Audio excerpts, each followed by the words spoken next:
alunos do 6º ano AB, nós vamos continuar com o nosso conteúdo, certo? E dessa vez nós vamos iniciar divisão de números naturais. Onde e como se aplicam as operações de divisão com números naturais? A página do livro 58, recomendo que antes vocês leiam e depois assistam o vídeo aula. Então, vamos lá. Divisão. Divisão já é algo comum no cotidiano de vocês. De muitas maneiras, ela acontece. Primeiro, quando eu reparto, distribuo algo. Segundo, quando eu quero medir algo usando uma unidade menor, ou seja, quantas vezes uma unidade de medida, ou seja, um número, cabe dentro da outra, do outro, certo? Aqui nós temos alguns exemplos. Temos aqui na imagem 3 coelhos, cada um com a quantidade iguais de cenoura.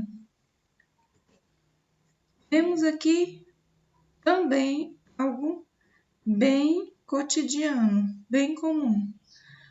A criança querendo distribuir as suas balinhas em alguns sacos, né? Vamos aqui iniciar com algumas observações sobre a divisão. Então, o que é que eu tenho aqui? Eu tenho 6 bolinhas. De quantas maneiras eu posso dividir essas bolinhas? Vamos lá, então. Vamos dividir aqui primeiro em 2, certo? Eu tenho aqui 12 bolinhas. De quantas, dividindo essas bolinhas em grupos de 2, quantos grupos eu consegui formar? Eu consegui obter. Então, vamos contar. 1, 2, 3, 4, 5, 6. Então, dividindo em 2, a gente obteve 6 grupos de 2 bolinhas. Eu posso dividir de outra maneira? Vamos lá. De 2, vamos para 3. Quantos grupos, então, se eu tenho 12 e dividir cada grupo em 3, quantos grupos eu consegui obter? 4, né? Tem outra forma também? Vamos continuar. Agora vamos ver com 4. Então, eu teria 12 dividido para 4, que conseguiria 3. Então, observando aqui essas duas operações aqui, 12 dividido por 3 deu igual a 4. E 12 dividido por 4 deu igual a 3.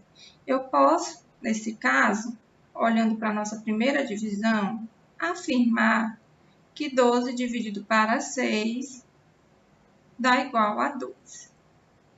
Aqui vamos a outro procedimento. Vamos olhar agora para a quantidade de bolinhas e usar a multiplicação. Mas, nesse momento, nós não vamos obter o que tem em cada quadrado, no caso. Nós vamos obter o total. Então, eu tenho aqui 3 vezes o 4. Então, eu tenho 12. Eu posso afirmar também que 4 vezes 3 também será igual a 12. Se ao invés de 3 grupos de 4 eu tivesse 4 grupos de 3, teria o mesmo resultado. Isso porque, pela propriedade comutativa, na multiplicação, quando a gente altera ou alterna os termos, a gente não muda o produto. Eu posso aplicar isso também à nossa primeira divisão, certo? O que foi que nós concluímos? Que 4 vezes 3 é igual a 12. Então, eu posso dizer também que 2 vezes 6 é igual a 12. E isso também poderia ser concluído através da seguinte pergunta: qual número multiplicado por 2 dá igual a 12? Chegaríamos ao mesmo resultado. Aqui também eu poderia afirmar que 2 vezes 6 é igual a 12. Também afirmando a nossa propriedade comutativa da multiplicação. Quando eu alterno os termos, eu não mudo o produto final. Por que que isso acontece?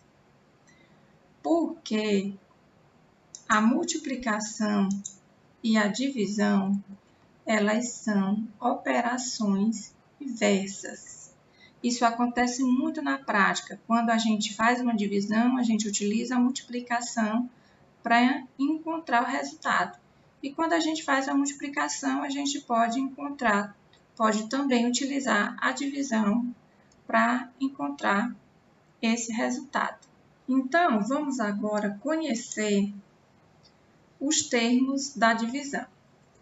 Temos aqui que os termos são dividendo, divisor, quociente e resto. Nessa divisão, temos 60 dividido para 3, 20. Então, 20 é o nosso resultado, é o nosso quociente. E temos aqui como resto 0. Vamos agora observar duas novas situações com divisão.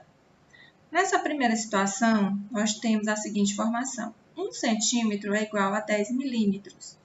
O que nos diz essa informação?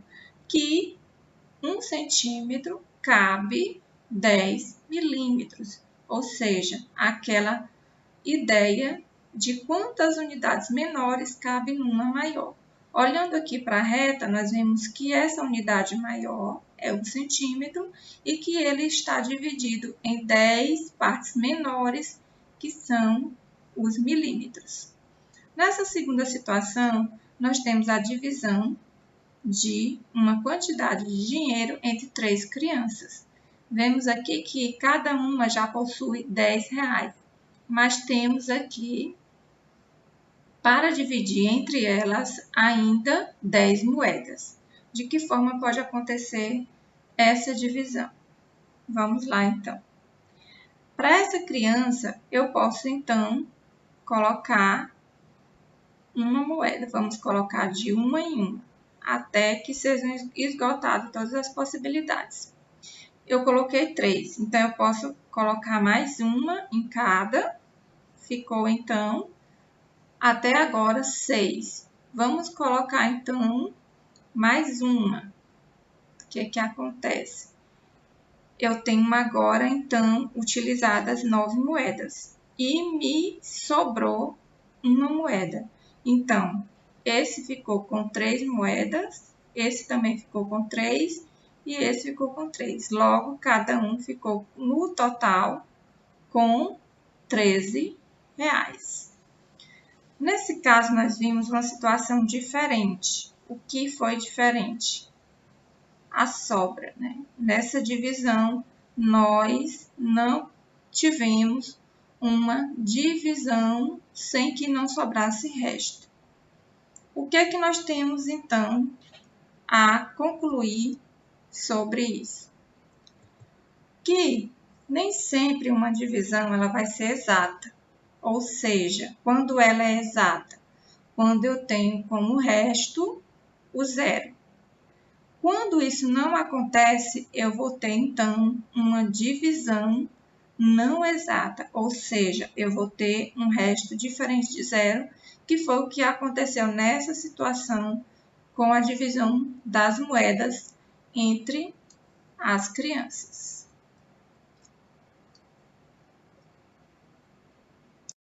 Vamos aqui então entender propriedade fundamental da divisão.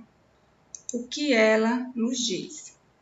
Essa aí é a relação fundamental da divisão, que diz: dividendo é igual a divisor vezes quociente mais resto.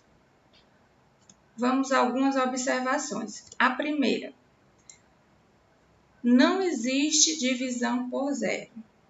Olhando para a nossa relação, a gente pode entender por que isso acontece.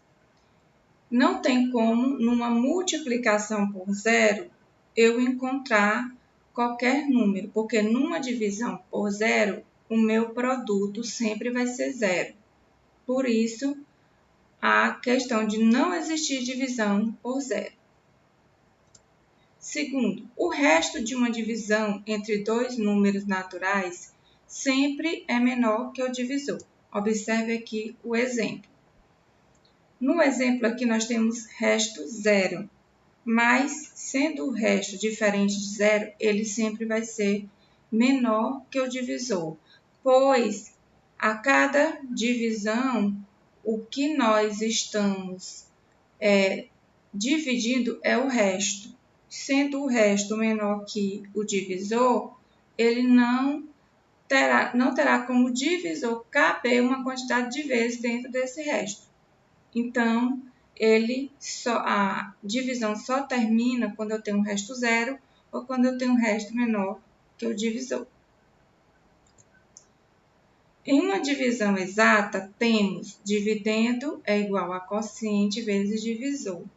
Se eu tenho um resto zero, então o meu dividendo é, consequentemente, apenas a multiplicação entre o quociente vezes o divisor.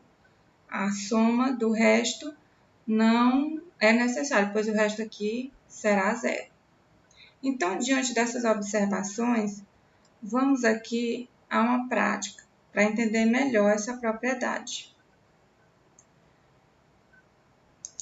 Então, no exemplo anterior sobre a distribuição do dinheiro entre as crianças, nós vimos que cada uma ganhou num total de R$13 e que sobrou 1.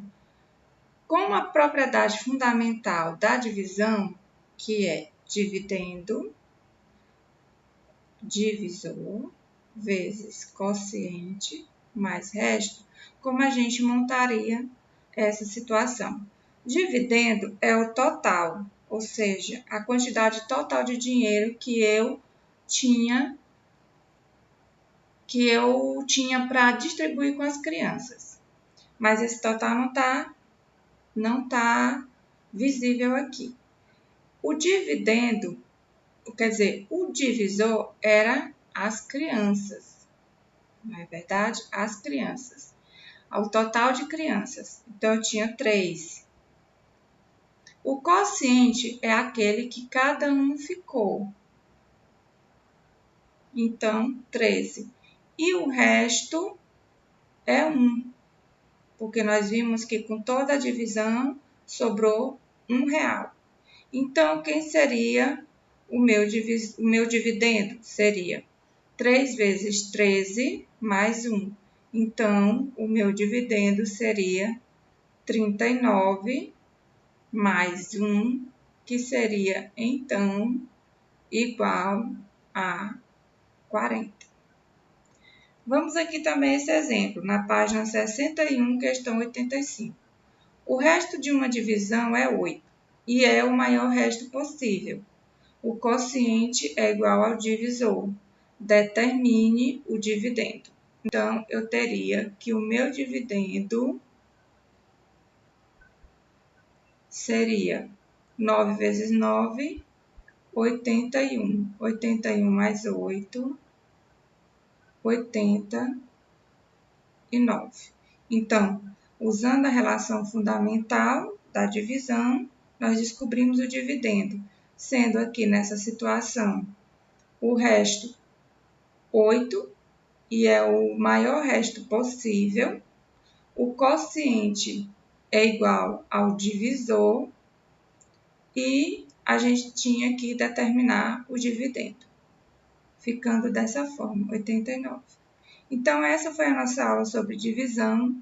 As atividades serão postadas no portal e as dúvidas vocês também podem colocar lá que a gente vai fazer o possível para esclarecer. Então, até logo e obrigada!